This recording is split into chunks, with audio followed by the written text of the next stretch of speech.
ሰላም ጤና ይስጥልኝ ክብራትና ክብራን የቻናላችን ቤተሰቦች እንዴት ቆያችሁልን? አዳዲስ መረጃ ይዘን መተናል። አብራችሁን ቆዩ አክብሮት ግብዣችን ነው።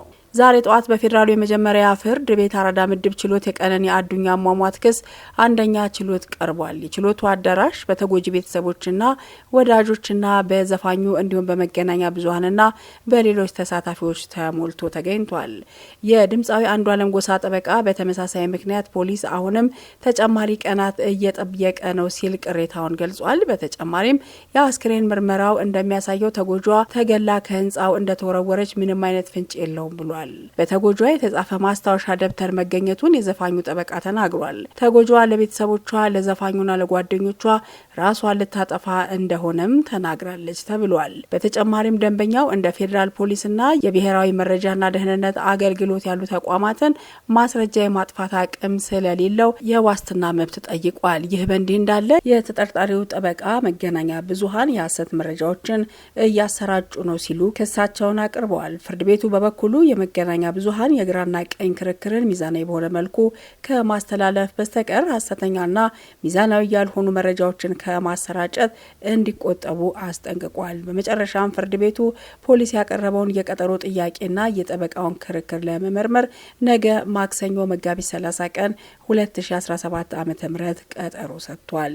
በኦሮምኛ ቋንቋ ዘፈኑ የሚታወቀው የአንዱዓለም ጎሳ ባለቤት ሞዴልና የማስታወቂያ ባለሙያ ወይዘሮ ቀነኒ አዱኛ ዋቆ ሰኞ መጋቢት 1 ቀን 2017 ዓ.ም ከሌሊቱ 10 ሰዓት አካባቢ ከመኖሪያ ቤቷ 5ኛ ፎቅ ላይ ለጊዜው ምክንያቱ ባልታወቀ ሁኔታ ወድቃ ለሕክምና እርዳታ ወደ ያኔት ሆስፒታል እየተወሰደች ባለችበት ወቅት ሕይወቷ ማለፉን በወቅቱ የአዲስ አበባ ፖሊስ ማስታወቁ ይታወሳል። ፖሊስ ባወጣው መግለጫ የምርመራ ቡድን በማዋቀርና ቦታው ድረስ በመሄድ ለምርመራ ስራ የሚጠቅሙ ተገቢ መረጃዎችን ማሰባሰቡንም ገልጾ ነበር።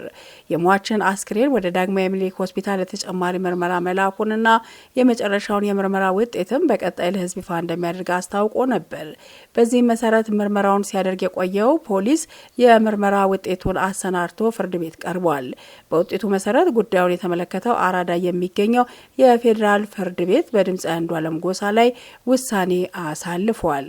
ጉዳዩን የተመለከተው አራዳ የሚገኘው የፌዴራል ፍርድ ቤት ዛሬም ቀጠሮ ሰጥቷል። ድምፃዊ አንዱዓለም በግድያ ተጠርጥሮ መጋቢት 4 ቀን 2017 ዓ.ም አራዳ በሚገኘው የፌዴራል ፍርድ ቤት መቅረቡን የድምፃዊ ጠበቃ ሊበን አብዲ መናገሩ ይታወሳል። በዕለቱም አንዱዓለም በዋስትና እንዲወጣ የቀረበውን ጥያቄ በነፍስ ግድያ የተጠረጠረ በመሆኑ ውድቅ መደረጉም ጠበቃው አስረድቷል። ሞዴል እንዲሁም የማስታወቂያ ባለሙያ የሆነችው ቀነኒ አዱኛ መጋቢት 1 ቀን 2017 ዓ.ም ሌሊት 10 ሰዓት አካባቢ ከእጮኛዋ ጋር ከሚኖሩበት ውዳሴ ከተሰኘው ህንጻ 5ኛ ፎቅ በረንዳ ላይ ነው ለጊዜው ምክንያቱ ባልታወቀ ሁኔታ መውደቋ ለህልፈቷ ምክንያት መሆኑን ፖሊስ ያመላከተው። ፖሊስ ይህንን ካለ በኋላ ማክሰኞ ዕለት መጀመሪያ ላይ ድምፃዊ አንዱዓለም ተጠርጥሮ ለምርመራ መያዙን አስታውቆ ነበር። ምርመራ ለማድረግ 14 ቀናት ጠይቆ የነበረው ፖሊስ እስከዚያች ዕለት አሻራ ማንሳትና የአስክሬን ምርመራ ማድረግ እንዲሁም የሰው ማስረጃ ማሰባሰብ ላይ እንደቆየ ለፍርድ ቤቱ አስረድቶ ለምርመራው ፎቶግራፎችን ከመዝገብ ጋር ለማያያዝ የሰዎችን ምስክርነት ለመሰብሰብና የአስክሬን ምርመራ ውጤት እስኪመጣ ድረስ ምርመራ ለማድረግ 14 ተጨማሪ ቀናት እንጠይቃለን ማለቱ ይታወሳል። ይህ በእንዲህ እንዳለ የድምፃዊ አንዱዓለም ጠበቃ የፖሊስን ጥርጣሬ በችሎቱ መቃወማቸውን ገልጸዋል። በመካከላቸው ምንም ችግር አልነበረም፣ በዚያን ቀንም በሰላም ውለው እርሷን ፎቶ ስትነሳ እርሱም ከጓደኞቹ ጋር ለኮንሰርት ሲዘጋጅ ነበር። ወደ ቤት ሲገቡም በመካከላቸው ምንም ጸብ አልነበረም። ጾም ከተፈታ በኋላ ሽምግልና ልኮ ለመጋባት ተስማምተው ዝግጅት ላይ ነበሩ። ስለዚህ በመካከላቸው እርሷን ለመግደል የሚያበቃ ምንም አይነት ምክንያት አልነበረም ሲሉ ጠበቃው መከራከራቸውን ቀጠሉ።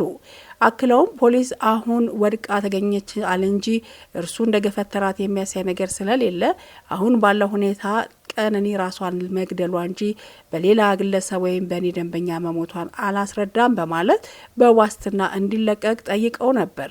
የቀነኒ አባት አቶ አዱኛ ዋቆ በበኩላቸው ልጃቸው ከፎቅ ወድቃ ሞታለች ብለው እንደማያምኑ ተናግረው ደውለው ልጅቷ ከፎቅ ወድቃለች ብለው ተናገሩ። ልጅቷ ከፎቅ ላይ አትወድቅም፣ የተረጋጋች ለለውጥ የምትሰራ ራሷን የምትቀይር ቤተሰቧን ለመለወጥ የምትሰራ ናት። ስለ ነገ ታስባለች። እንደዚህ አይነት ተልካሻ ነገሮችን አታደርግም ሲሉ ለቢቢሲ ተናገሩ። ራሷን ከፎቅ ረወረች የሚለው ነገር አይዋጥልኝም፣ ሰው ጎድቷት እንድታደርግ ገፋፍቷት ካልሆነ በስተቀር ሲሉ በድጋሚ ያረጋገጡ። እኛ የምንፈልገው ፍትህ ብቻ ነው፣ እኛ የምንፈልገው የልጃችንን ደም እንጂ ሌላ አይደለም ሲሉ ማከሉ። ጠበቃው ግን አሁንም ቢሆን አርቲስት አንዷለም ቋሚ አድራሻ ስላለውና በማንኛውም ሰዓት መቅረብ ስለሚችል እንዲሁም አሁን ሀዘን ላይ ስላለው ወጥቶ እንዲያስተዛዝን የዋስትና መብቱ እንዲጠበቅ ሲሉ ለችሎቱ ጠየቁ። ሆኖም ፍርድ ቤቱ የዋስትና ጥያቄውን ውድቅ በማድረግ በነፍስ ግድያ የተጠረጠረ በመሆኑ ለጊዜው የዋስትና ጥያቄውን አንመለከትም፣ የአስክሬን ምርመራ ውጤት ይምጣ፣ ማስረጃ ይሰብሰብና በቀጣይ ቀጠሮ የዋስትናውን ጉዳይ የምንመለከተው ይሆናል ማለቱን ጠበቃው ለቢቢሲ አፋን ኦሮሞ አስረዱ። በዚህ መሰረት ፖሊስ ለምርመራ የተጠየቀውን ጊዜ ፈቀደ። ፖሊስም አለ የሚለውን ማስረጃ በማሰባሰብ ዛሬ ፍርድ ቤት ይዞ ቀረበ። ጉዳዩን በጥልቀት እየተመለከተ የሚገኘው ፍርድ ቤትም ቀጠሮ ለነገ ይዟል።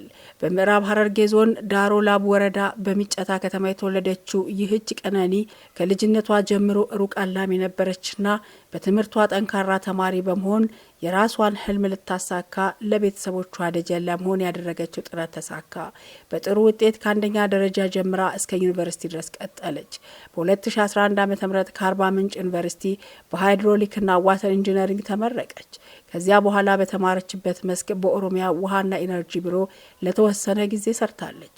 አሁንም ሩቅ ማሰቧን ያላቆመችው ቀነኒ በሞዴሊንግ በማስታወቂያና በመዝናኛ ስራዎቿ እንዲሁም ባህላዊ አልባሳትን በመልበስ በተለይም በማህበራዊ ሚዲያ ላይ በይበልጥ ትታወቅ ነበር። ነገር ግን ህልሟን እውን ሳታደርግ እቅዷን ሳትቋጨው በ25 ዓመቷ ህይወቷ አለፈ። በአጭር ቀረች። ለቤተሰቦቿ ለወዳጅ ዘመዶቿ በድጋሚ መጽናናትን እንዲሰጣቸው እንመኛለን። ጉዳዩን በተመለከተ እየተከታተልን የምናቀርብላችሁ ይሆናል። ቸር ይቆየን።